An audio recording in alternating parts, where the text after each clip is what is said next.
fight, the bell rings, and the stories begin. Welcome to the ride.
I know you can't hear it, but you can see it.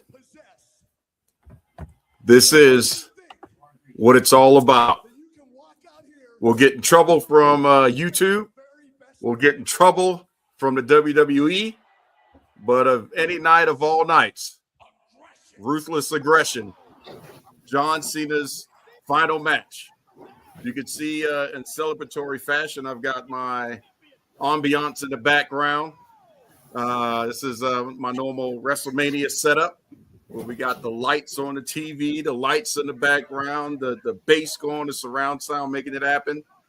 And for the final time, all this is set up for one John Cena. Welcome to the post show for Saturday night's main event, courtesy of the WrestleManiacs. I'm the People's Choice, Don Rodriguez. Above me is the Nubian Sumo, and below me, and that doesn't mean anything but that he's holding us up, the big guy, KG. Gentlemen, we speculated. We've wondered what it was going to be like. It is finally here. You can see some of Cena's greatest moments playing to our side, along with an Alexa commercial that we can't play. So we'll come out of that one just in time. You know, shout out to Amazon, though. Appreciate it. Give a shout out to Upload, a couple of the great shows that they had on Amazon. Make sure you go ahead and, you know, one of Santa's greatest tools. So we'll give them a plug so we don't get sued. Use Amazon for your ordering needs if it is the best thing for you. So clearing that table, what's your thoughts? We wondered what it was going to be like, how it was going to end. In my opinion, for tonight, it was mission accomplished. I'll explain what I mean by that in a little bit. However, what's your thoughts, Sumo? More to pull the heartstrings on this one. I wasn't really. It wasn't a good show to me. I mean,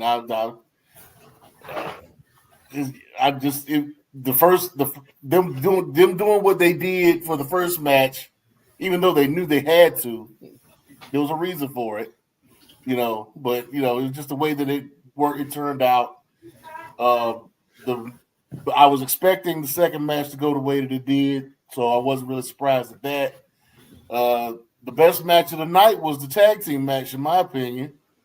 You know, so yeah, it was just a lot left on the table on this one for me. But you know, that's how he wanted it. So that's how he got it. Let me ask you.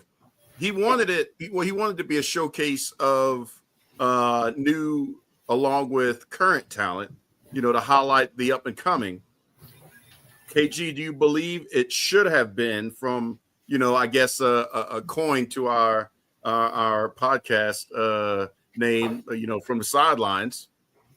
Should it have been a premium live event so there was more time on the table? I think it could have been and should have been, but having it as a Saturday night main event and it was a spectacle. My wife brought up something that she noticed at the end. She was like, shouldn't there be more people there? And I was like, yeah, a lot of people seem like they didn't show up. She said, anything you had to do, you should have cut everything off and been at that event. And I agree. And it seemed like if it would have been a PLE, you would have had the whole entire roster there to celebrate.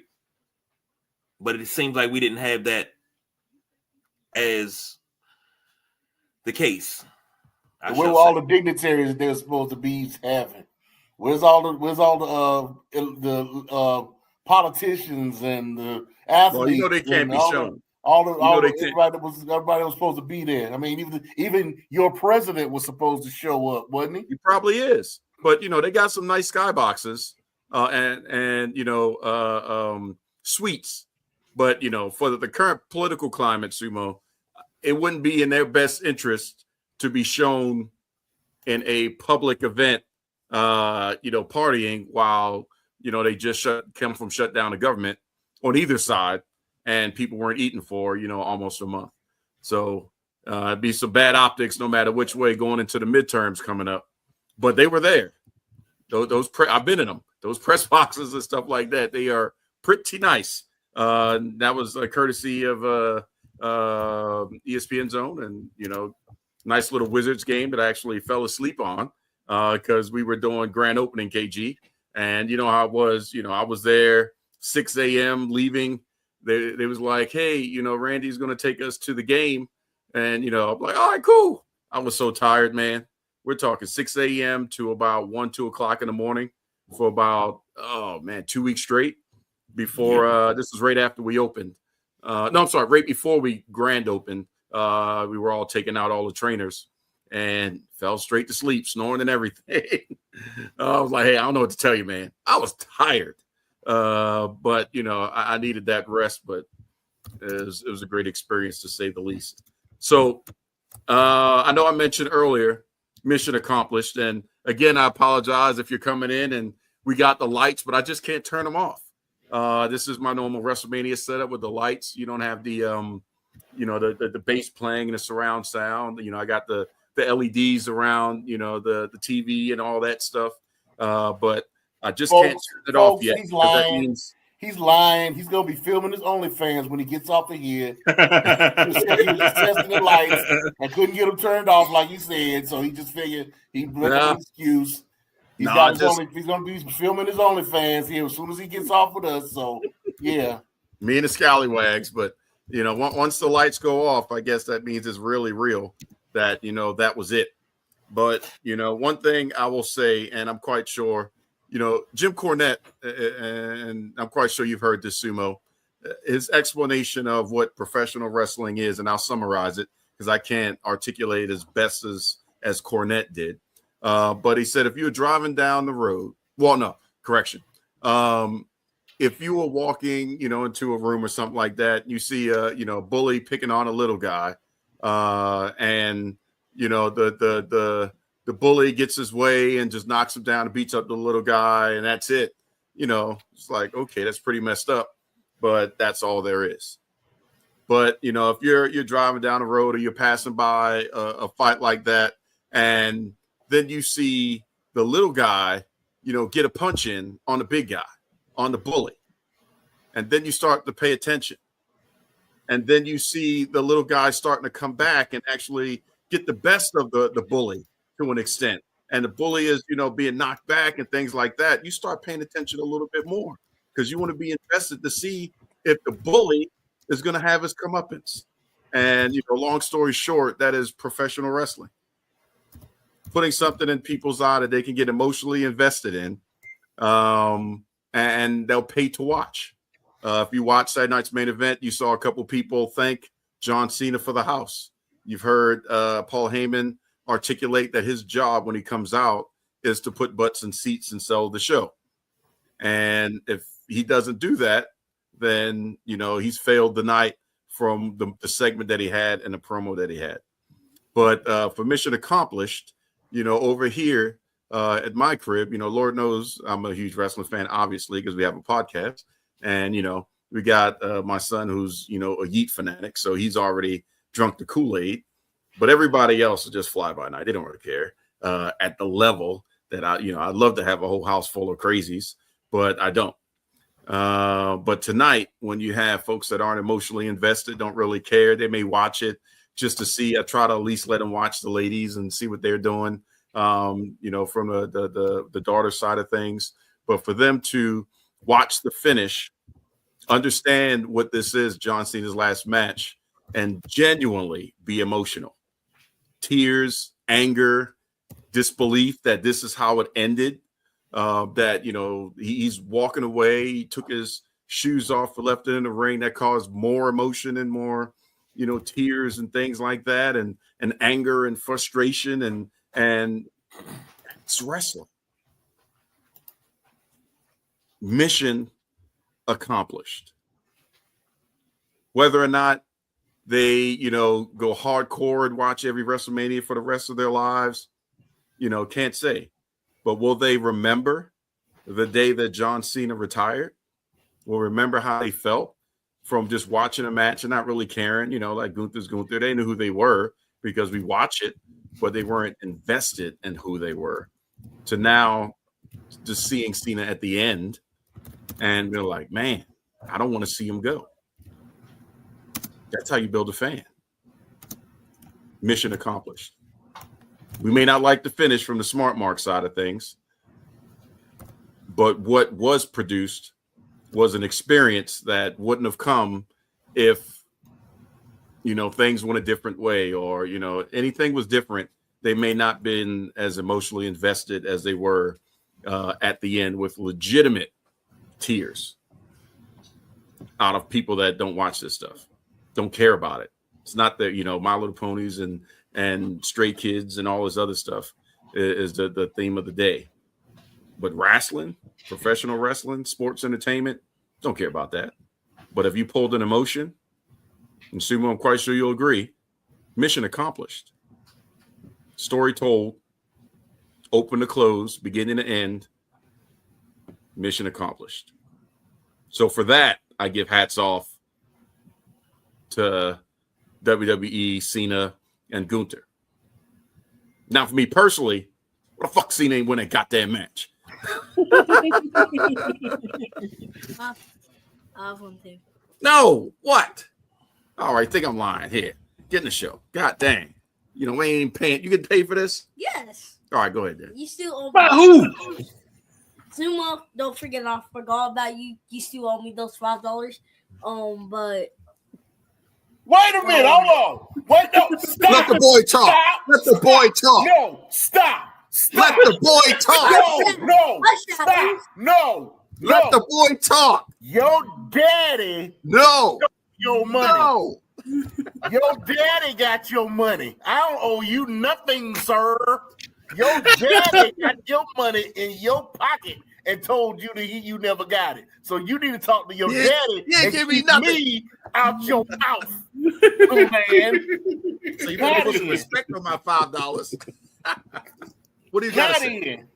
What do you got to say? Daddy about them $5. Yeet man, what you got to say? What you got to say? Yeet man.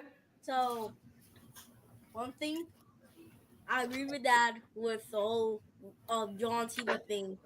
Well, you don't care about John Cena anymore. So actually, I forgot what I'm going to say. See, you threw him off, Sumo. Yeah, that my mission accomplished. Next. Wait. I think I remember. Next. Hurry up, Yeet man. Oh, you forgot again?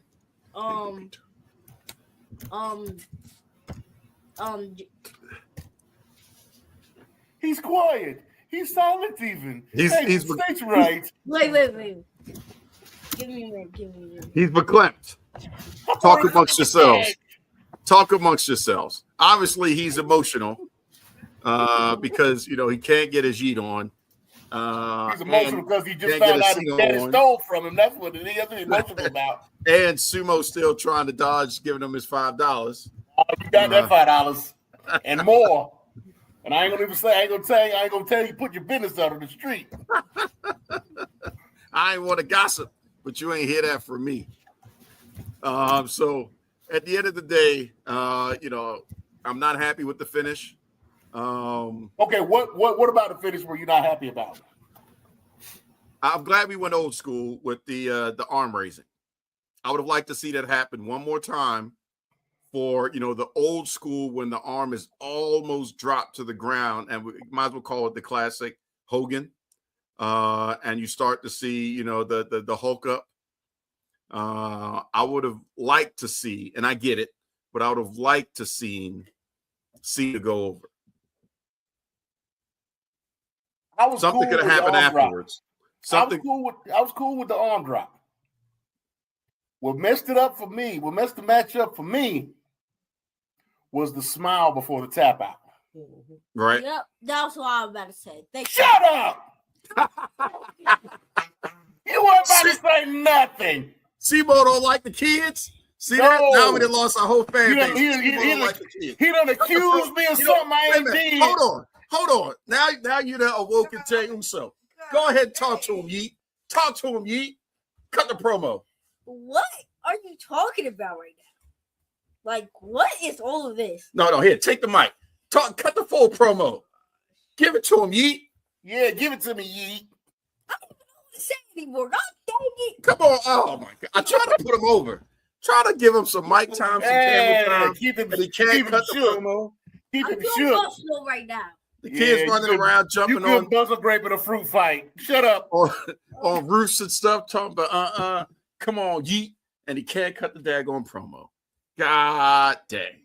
You better watch that boy. If he ever go to jail, he go crack under pressure. That may be a family trait. You know what's well? Are you gonna cut the promo? You build like the Orica. I don't even know what that is. Don't pay on it. Never mind. He out the show. Go to bed. He's fired. Get ready for Sunday school tomorrow. Yep, you're gonna have to promo on Jesus because this right now, I don't know what's going on right now. I don't know what's going on. No Yeet on him. No Yeet. I gotta agree with young Yeet and Nubian Sumo because I didn't like the smile and then because I was like, is he tapping and saying, I didn't think he was gonna tap out. And I sat there and then I'm gonna be honest with you. Never give up, never surrender, and all of a sudden he's just gonna be like, okay. And it was just like, no, we talked about this. I think we talked about this for a year or more. Yeah. About is Cena gonna go out on his back? Is Cena gonna go this way? Is this gonna happen to Cena? What we gonna do with Cena? How we gonna handle this? We had so much time to think about this just for us to get that. And the beginning and the middle of the match was absolutely riveting. It was it could have been a curtain jerker, but that ending is what messed it up. That's where we lost everything with that ending. I just seen it tapping out. Nah, bruh. It would have been, like I said, they left a lot emotionally on the table. Gunther should have whooped his ass straight up on some Brock Lesnar type shit. Cena should have went out on his back, eyes closed, 1, 2, 3, and laid in the mat for 5 minutes. Mm-hmm. That would have brought emotion. But wait, him losing the way he lost, did you see the emotion of the crowd? Did you see when they pay into the crowd, people were wiping tears away? The anger, flipping Gunther off as he went up the ramp was one thing, but the emotion that was there, because it all settled in and everybody realized this is the last time for real. Like, this was really the last time. And they were trying to figure out what happened because they never seen Cena tap out. Yeah, and as soon as they started, the announcers curse. He hasn't tapped out in 20 years. They did that twice. They did it to Bailey too. You just gave the finish away. You just gave the finish away. Why would you do that? Why would you even say it? You're already establishing the fact that Gunther is going to try to tap him out. So for you to go on and say, well, he hasn't tapped out in 20 years. What do you think is going to happen? He's going to tap him out. He's going to tap him out. It's the same equivalent of in a football game where, your kicker, Neil Janikowski, hasn't missed a kick in 27 tries. No. Go ahead and say the real name. Go ahead and say the real name. Justin Tucker hadn't missed. Really? Really? And then he goes out there and he missed. Really? They did it. I don't know. They did it to Justin Tucker. They did it to Billy Cundiff. Oh, Cundiff. We over here on the edge of the seats, and here they go. College. Come on, man. We're trying to get to the Super Bowl. My old football, my old coach in Central, our coach in Central, the coach Lattimore. Funny. That dude was fun. It used to be funny, especially when it came to kicks. Okay, so we had this guy named Marcel Malone. What's going on, bro? He on Facebook. I'm probably sure he's watching this or maybe looking at it. And I mess with him all the time about it. He'd go out on the field. He's like, he pat him on the butt. I'm out there. Big punt. Put him out there. Get him out there. He'll kick a field goal. All right, big punt, Martel. All right. Shank. Shit, man. What's wrong with you, Martel? Want to go straight? Want to go right? Want to go straight, man? That's what that was. I'm like, come on, man. Y'all got to do better. Who produced this? This is what I want to know. Apparently, the way the crowd saw it, Triple H produced it because they booed him. Oh, they let him know. This is bullshit. Like, the crowd lets you know that the way the crowd popped, and I love how they did the introductions. When Gunther came out, everybody booed. Then they held the crowd in the palm of their hand. Like Lillian was holding that microphone. Yeah, exactly. I wonder if she holds other things like that. She's engaged now. Leave her alone. And then how she got engaged. Then the lights drop and the music hit. And when the lights drop and the music hit and the crowd the roof blew off the place. All right, we're good. The crowd, the ebb and flow of the crowd should let you know if we had this finish plan to be with Cena tapped out, that's when the referee has to get a call from the back, or they have to make a call like, nah, we got to go to finish 2. Because the crowd is really, really, really on John's side. And Gunther can get the heat, but Gunther already got heat. But this could have went one of two ways other than the way it went. It could have went Cena winning or some type of disqualification for something. But everybody thought he was going to go Super Cena, and he never went Super Cena. And to be quite honest, I don't know if you gentlemen noticed that at the beginning, before the match even started, he was in the corner, and John looked like he was gassed. My wife pointed that out. She was like, he looks gassed. Yeah. Oh. Emotion as soon as he came out. But I mean, I can only imagine. Actually, I can't truthfully imagine what that would have feel like, to walk out to that many people the last time on your own, knowing that you're going to walk back on your own. But I don't know. Like I said, if we could have gotten the traditional last minute arm raise with the Hulk up, quote unquote, if he would have tried to rally again and then got choked out, okay. I just think that was more drama that was missed out of that finish. If we're going to go with Cena on his back and he's going to tap, I wouldn't want to. He should have went completely out. Yeah. He should have went completely out. He should have passed out. No smile. If you go smile while you're passing out. And then, the big question that we've talked about in truth does Gunther really need this? Is this something that, benefited him? Or how can it be leveraged to really maximize? Because he doesn't have anybody to do for Brock or for him what Cena did for Brock Lesnar. For those that don't know, after Brock beat the streak for The Undertaker, the plan was for it to be a 50-50 match. And, it could go either way. Brock could beat Cena. Cena could beat Brock, either way. But it was going to be a 50-50 match. And Cena said, no, you just beat the streak. There's no way you should go into this match and it be 50-50. And that's how we got suplex after suplex after suplex after suplex in the Suplex City. And Cena was destroyed that first time by Brock Lesnar, and nobody expected that at all.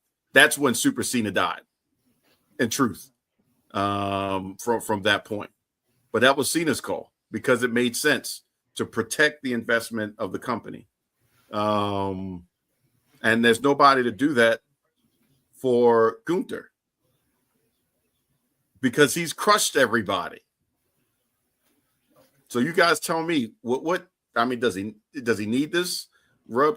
Did he need this rub truthfully? And if so, where do we go from here? What can you do? Who can he beat other than Brock Lesnar? He didn't necessarily need the rub. Okay, like you said, he didn't necessarily need it. But who else were you going to put in the position? You couldn't put Jey Uso in there. Joe Hendry. You could put Jey Uso in there because of the things going on with him right now. Yeet. Yeet your ass to bed. How about that? Yeet that pillow. You could have put Joe Hendry in there, but you chose not to. You didn't want to put Joe Hendry in that position. He's stuck over in NXT. So you're not gonna give it to Joe Hendry. LA Knight. You're not gonna give it to LA Knight because they're not gonna push LA Knight. So who are you gonna put it on? You couldn't put it on him because he's contracted. They're not gonna do that.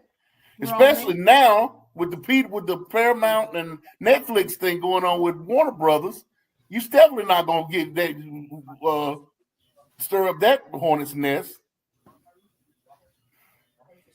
So who else are you gonna put it on? Who else is gonna be believable? Shout out to Edge, by the way. Just wanted to call this out, paying a tribute to John Cena. So that was an awesome moment right there. But no, I agree. I feel like Gunther's in a hard spot now because he has no choice but to become champion on Monday. Truthfully. Champion of what? Whatever belt he wants to. He just showed. I mean, he's not going to be Monday or Friday. He's not in the title picture for. It don't matter. Cody. It don't matter. The title picture against CM Punk. It don't matter. They're not going to put him against Dominic right now. No, he needs to become world champion. Doesn't matter. He just beat He's Never Seen 17. He's not going to be walk in there. He won't shoot be world his shot champion before WrestleMania. Why not? He just if there's nobody to give him what Cena gave Brock, then they at least need to give him the scenario to save face, to make it make sense. He needs to walk into Raw if he chooses to go to Raw and take that championship. And hey, CM Punk, this is what I just did. I saw you in the ring. You over there patting on the back and doing all this crap. I want a shot. And he needs to take it and take the belt from CM Punk. Or he shows up and takes the belt from Cody. They're going to give him a whole bunch of squash matches. And it's not going to give him. They're going to give him maybe one or two guys to run a storyline with, and he's going to be the Monday after WrestleMania. He's going to be the one to go after a belt after WrestleMania, and it's not going to matter. Did it matter when he beat Goldberg? Nobody's going to care. Did anybody care after he beat Goldberg? No, but Goldberg wasn't a major player. He was just as much a major player as Cena. No, sir. Don't you come on now. You know you can't make that comparison. On his way out, yeah, I can make that comparison. Not on the way out as a major player. Nope. The entire world was not advertising or doing crazy stuff for Goldberg the way they're doing John Cena. The machine might not have been behind Goldberg, and I give you, but they were right. If they wanted to put Goldberg in that position, the machine would have done it. They didn't want to. I give you the case in point. Here's the difference. If you go on Google and search John Cena, this is going to pop up. And at the bottom right-hand corner is a little green hand. You click on that, you're going to see the "you can't see me," and then the screen goes dark until you take it off. Goldberg ain't got that. That's the difference. But he could have if they wanted to give it to him. No. They're in two different stratospheres. Two different stratospheres. That's it. Gunther's got to win a title immediately. After this, he's got to shoot a shot. He's got to take it because what he just did today. That earns a title shot. He won a tournament. He beat Cena, tapped him out. You mean not tell me I got to wait until I'm next in line behind somebody that isn't even qualifying to become champion? Nope. Truthfully, he should beat both of them. We'll have to see. And then Roman takes both belts back.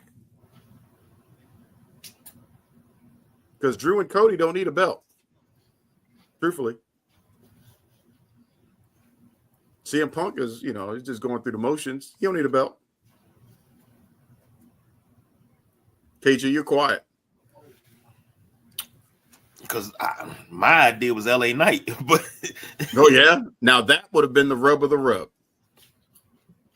I'm going to be honest. I don't know.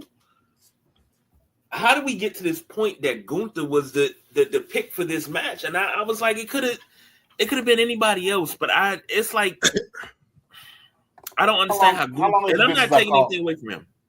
So how long has it been since I called that? Oh shit, quite some time. I told you a good long time ago it was gonna be Gunther. Who else could it have been?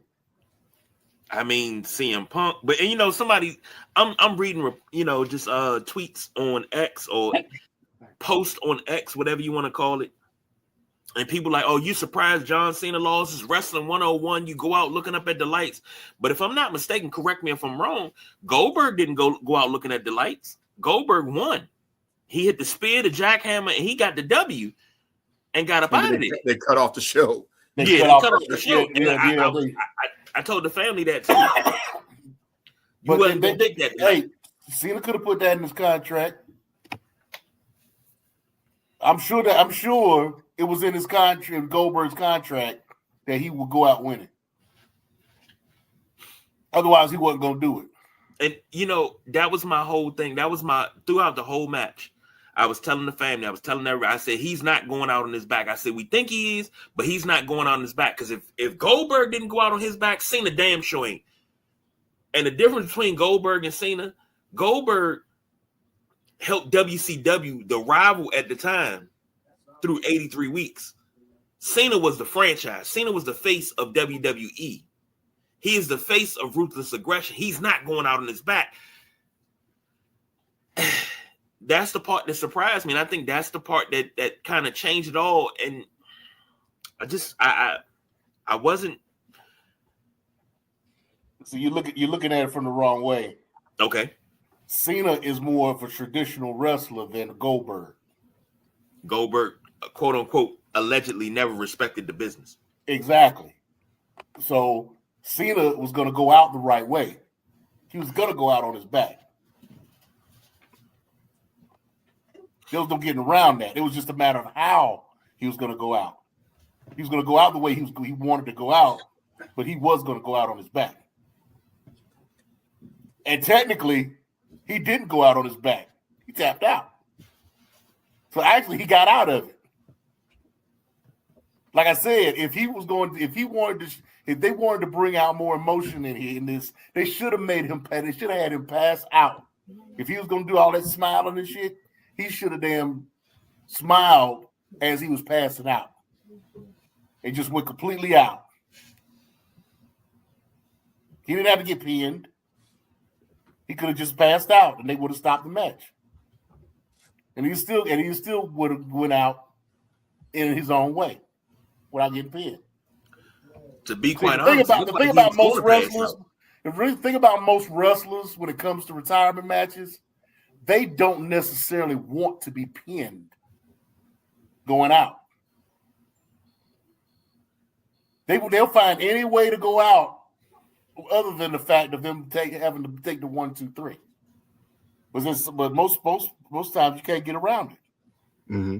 Especially with the wrestler that you're dealing with. Gunther is a submission wrestler.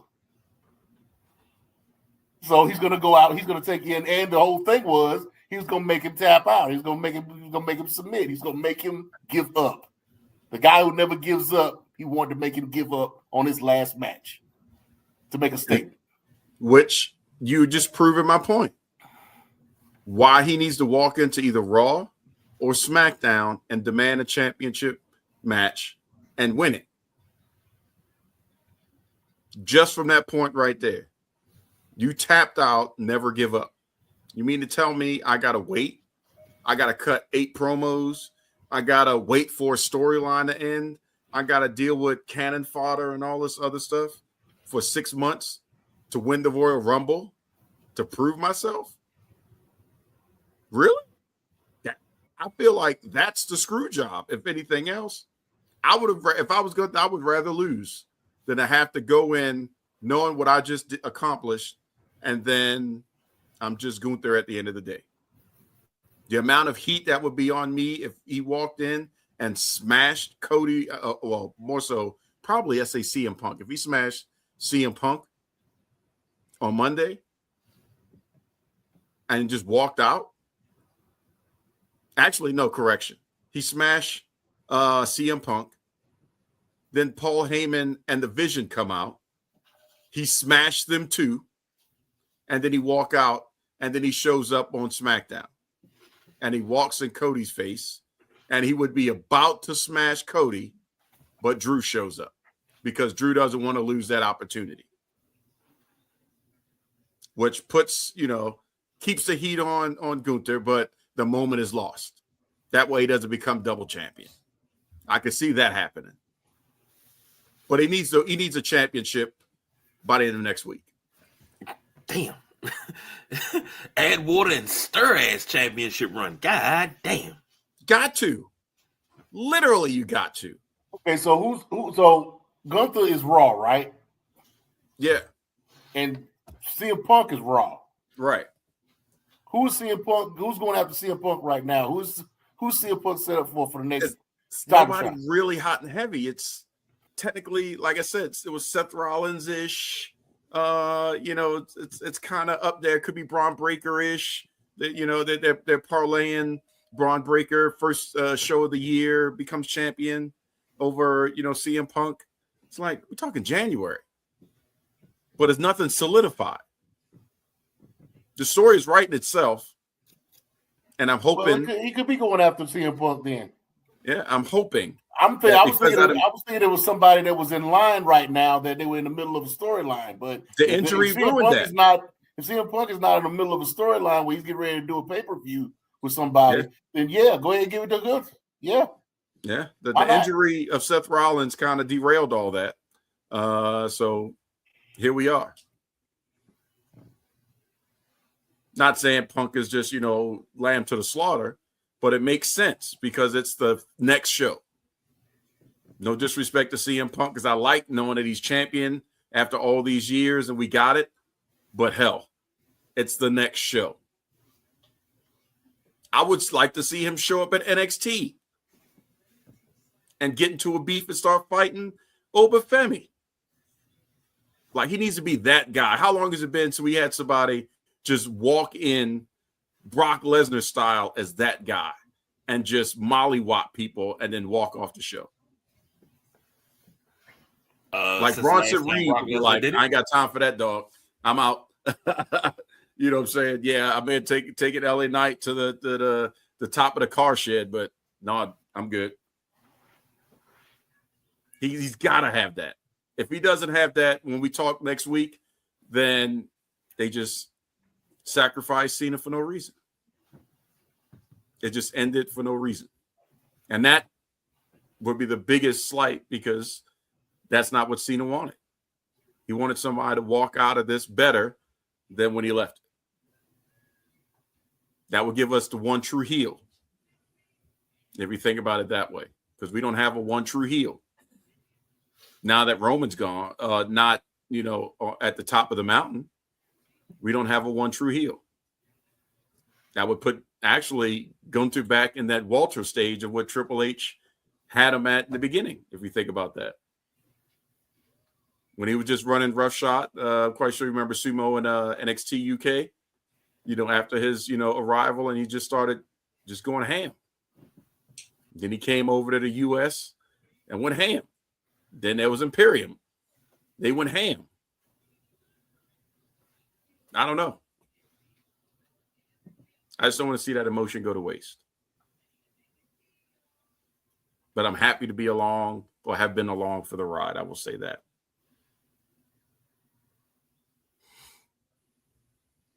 Also quiet. Yeah, he's gonna take his ring worn shirt off the wall and sleep in it tonight. No. All I did was one thing. Speaking of shirts, I ordered mine off a shop before they disappeared, and that'll hang up with the photos of that I took tonight from the show, and I'll put that in a frame, and those two will go together. And that'll be it.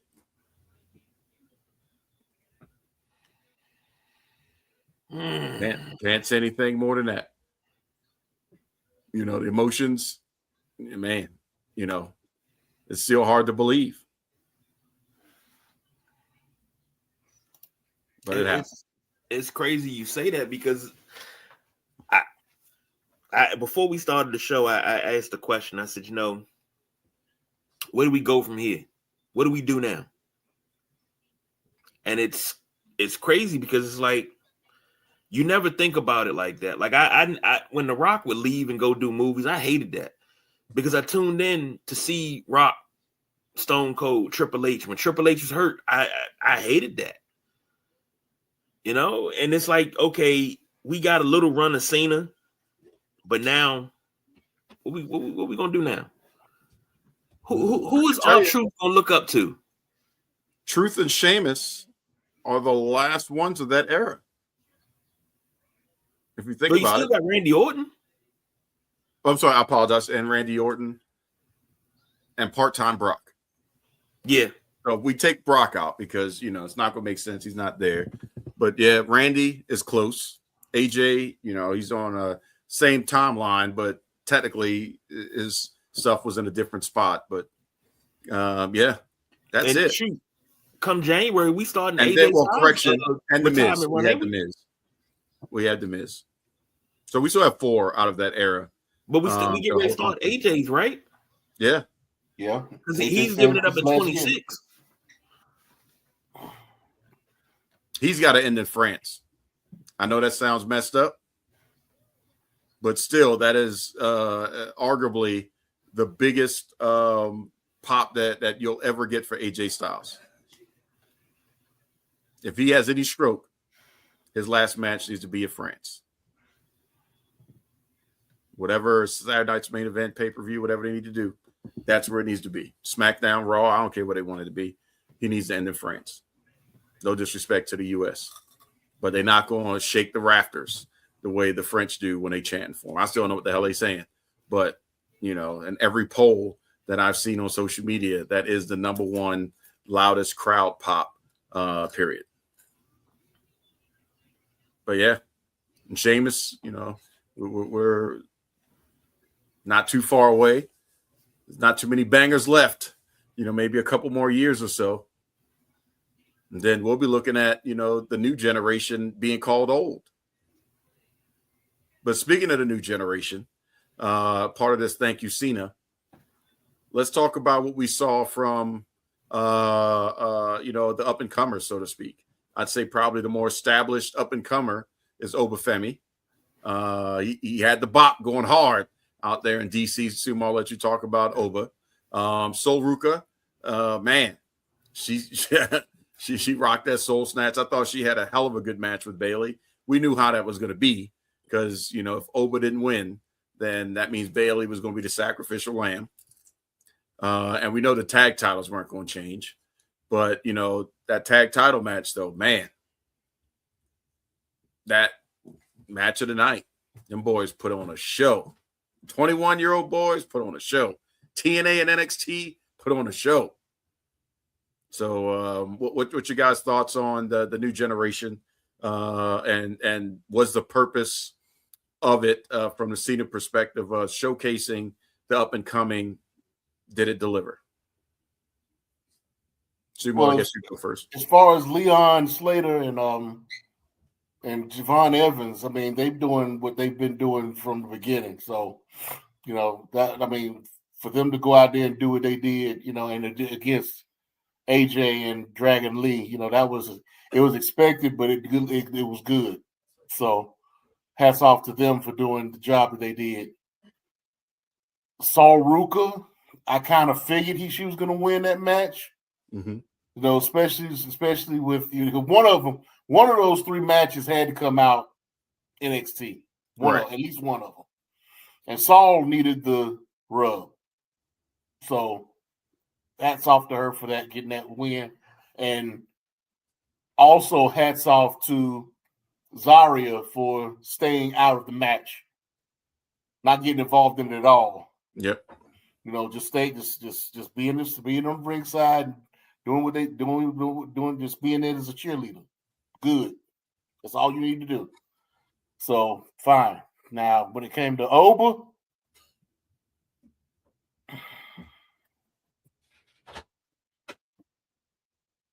have you ever cooked shrimp? Oh God! For anybody that's ever cooked shrimp, they say when you cook shrimp, you're supposed to cook shrimp for 2 minutes. 2 minutes is all you need for shrimp, right?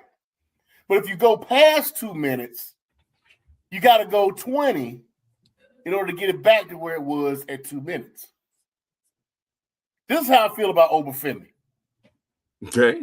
Obafemi comes out. He's big. He's impressive. He's a monster, right?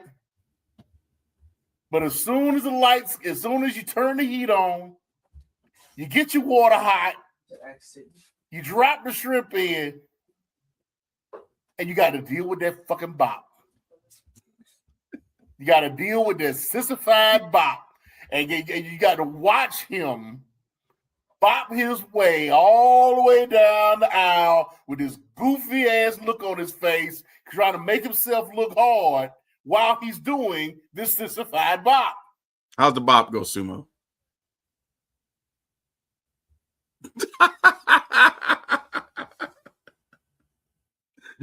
Oh man!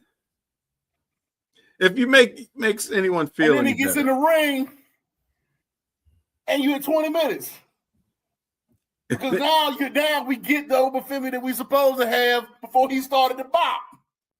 If it makes you feel any better, he talked trash about his forever ROH Women's Champion Athena for a while.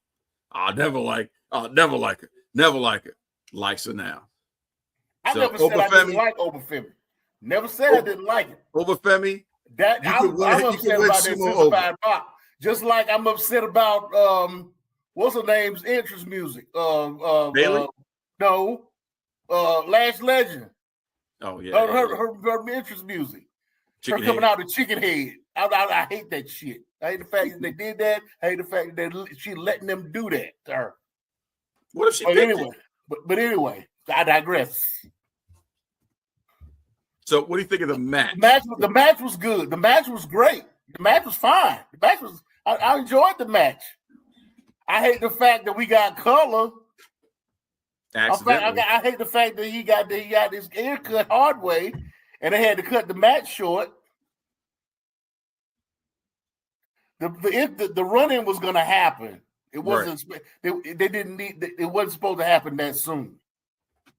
Which is why you got the coonery from Mr. Ron's Killings later in the night. They had to fill that time. But yeah, I mean, I'm fine with Over Finley.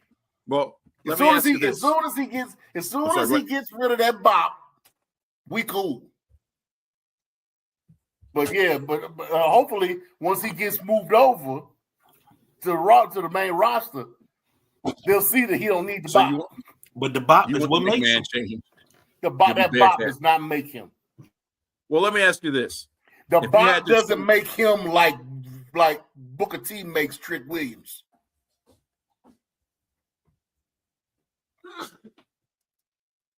You ain't in the bed yet. Somebody knock a tooth out so he can go to bed and get some money. Finally get his money under his pillow. You gotta be a hater. Pay some respect to the Super Cena. Never seen 17 on the podcast. There you go. Hey, I'll pay him as much respect as I'm going to with this shirt I got on. Thank you. Don't be a hater. See, you're such a hater. All right, you're good. Especially the middle part. Such a hater, man. Nobody got time for you. Not a hater. As I was about to ask you, if you had to pick which title or which match was going to go the NXT way, would you pick the Obafemi Cody or would it be the Soul Bailey? It would have been Soul Bailey. Really? Because they would have had, first of all, they're not going to have Cody Rhodes lose to Obafemi. And they don't need to have Obafemi lose that match because he got too much going on. They need to protect him. So, like I said, the run-in was going to happen. Right. It just wasn't supposed to happen that soon. The announcers set it up, too. They talked about that, too. As soon as they mentioned Drew McIntyre, like, well, we know how this is going to go. So, yeah. So I'm going to tell you who set it up. Dario set it up because he's like, yeah, before the match even started, he said Drew McIntyre going to come in there. He called that before it even started. Yeah, Oba needed to be protected. Mm-hmm. Oba did not need to lose this match. True. So yeah, the Saul Ruka win it, beating Bailey. That's fine. That does not hurt anybody in that match. And it gives Saul Ruka the rub that she needs to get to have her come over whenever she's ready. Were you happy to see Joe Henry? Were you happy to see Joe? I didn't care.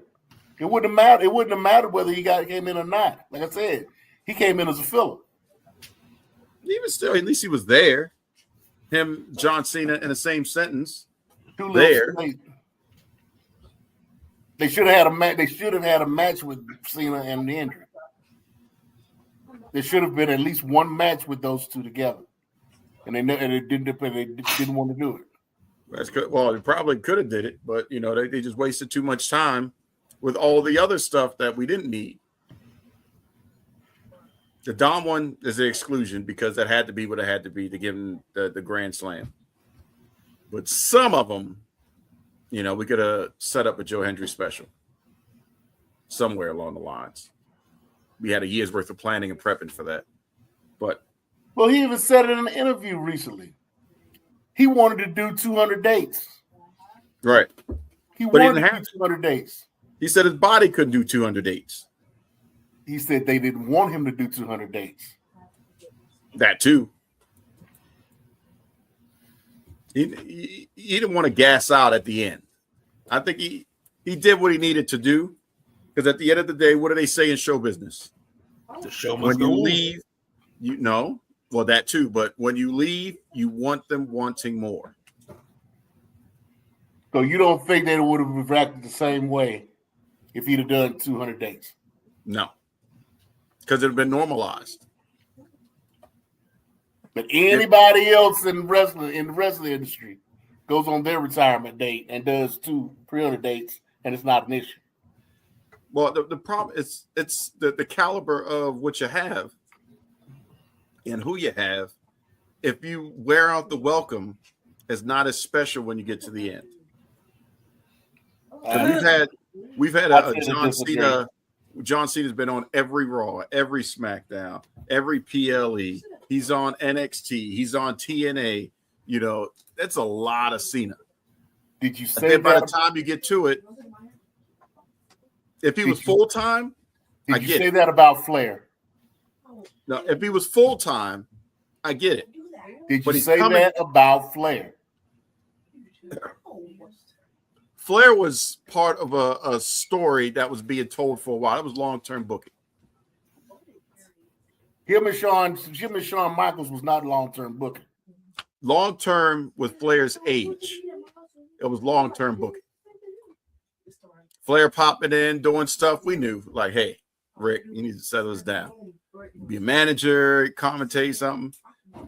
GM, time for you to settle this down, Rick. Nobody was like, we need to see Ric Flair attempt to do or be Ric Flair of old. Just like, you know, his final match. No. I wouldn't want to see John Cena in a final match. No disrespect to Ric Flair, but no. So that was, to me, that was long-term storytelling. It was okay. You know, we're getting it in the emotional side of a button at the end that made sense at the right time. But, you know, it was time. Real. Nate, you've done your job for decades. Thank you. It was time. If Cena was active, like AJ Styles, and then say, hey, I'm ending next year, okay, because now you can curate things and it makes sense.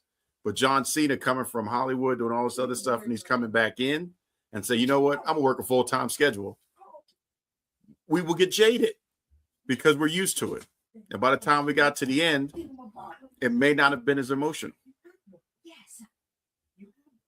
You may have missed it because you saw him last week and the week before and the week before and the week before and the PLE and this and that. You know what I'm saying? Oh, don't worry, I'll see him at Mania. You know, I'll catch it. You know, it wasn't truthfully a global phenomenon today. If it was a full year, it couldn't have been a global phenomenon. Every sport venue, every team, social media blasts everywhere. Washington, D.C. outpaying Boston to bring the show over there, paying for an event for free for the public today, and every other daggone probably concession TKO and WWE want it.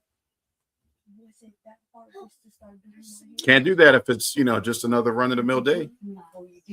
John Cena's last match, Monday Night Raw. All right. That's my thought. KG, you start bringing us home. It's almost time to turn the lights off. Well, haven't we done enough of turning the lights off tonight? You know. Oh no, I got to turn the lights off for real. Turn off the lights. This party's over. The mustard is off the hot dog. But I'm gonna say something. Now I'm gonna be honest when I say this. I'm not going, because I don't consider myself the biggest John Cena fan or anything like that. But I will say this. I knew about this cat when he was in OVW, because I used to get the wrestling magazines from Pro Wrestling Illustrated to WWF, the magazine, or WWE, the magazine, whatever it was. But I got all of those. I knew about him and OVW and all of that, and I knew who was the next up and coming. Oh, this cat, the prototype and the animal. It was probably the greatest class to ever come out of OVW at the time. And you sit there and you start to put everything into perspective. We watched 23 years of a career. Not to mention, we watched him go and take on Hollywood and be in a franchise like Fast and the Furious, TV show with Peacemaker. He started the franchise of the Marine and then passed it off to what was that? Ted DiBiase Jr. and The Miz and all those guys. But he started it and was successful with it. And now here we are sitting talking about this man last match. We're talking about his wrestling career coming to an end, and it's like, yo, he just started wrestling a couple of years ago. And it's something that I thought about during his last match. The match he had a couple of years ago at WrestleMania with Bray Wyatt does not get talked about enough. And I thought that was one of the best matches during the COVID era. And it's just like, man, we're done. Like, I know what the next generation feels like because we went through it when The Undertaker retired. It's like your childhood has ended. And now you're looking at that again with the next generation. Like, yeah, my childhood is over. So, thank you, Cena. I don't even know where else to go with this. I'll leave it to you two gentlemen. But I know Don's going to cry before we get out of here. If he doesn't, he's going to cry in the car. So I'll leave it to you two gentlemen to wrap that shit up, B. Sumo? I liked Cena when he first came in. I did. I liked the thugonomics to Cena.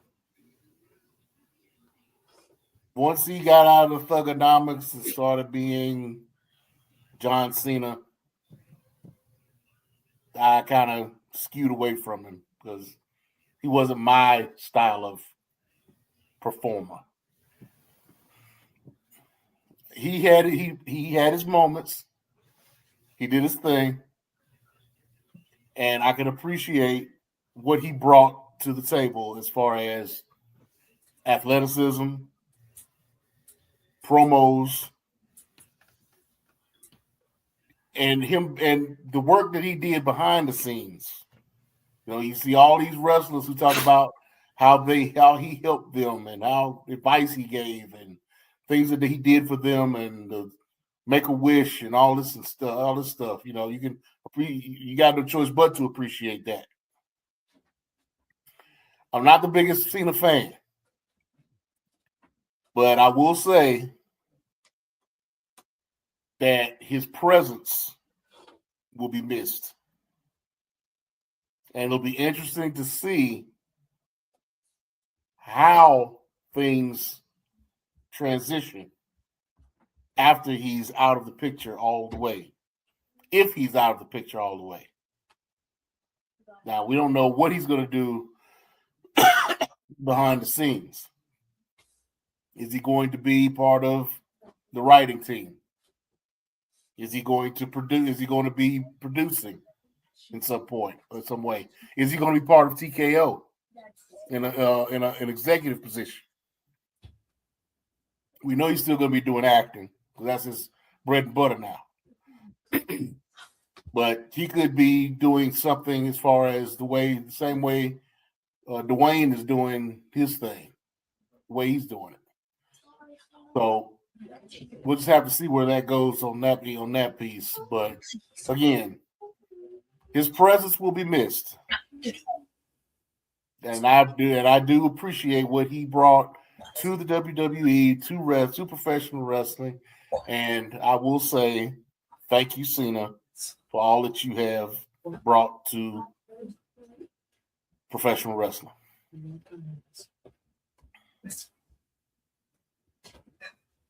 right, so guess that leaves me, and from the prototype to Super Cena to the Marine to Ricky Stenicki, Peacemaker, Never Seen 17, the last great world champion. Been a fan for the entire ride. The You Can't See Me's, all that stuff. It's been a long ride, but I sent John Cena a personal email with the title "I Get It." One day, hopefully, he gets to read that and see exactly what I meant or what I mean by that. That will be a personalized thing. I won't elaborate on, but it's between me and Jonathan Cena. But I get it. And, just like it was hard to do or hard to watch, but I guess it was time. It's time for the lights to go off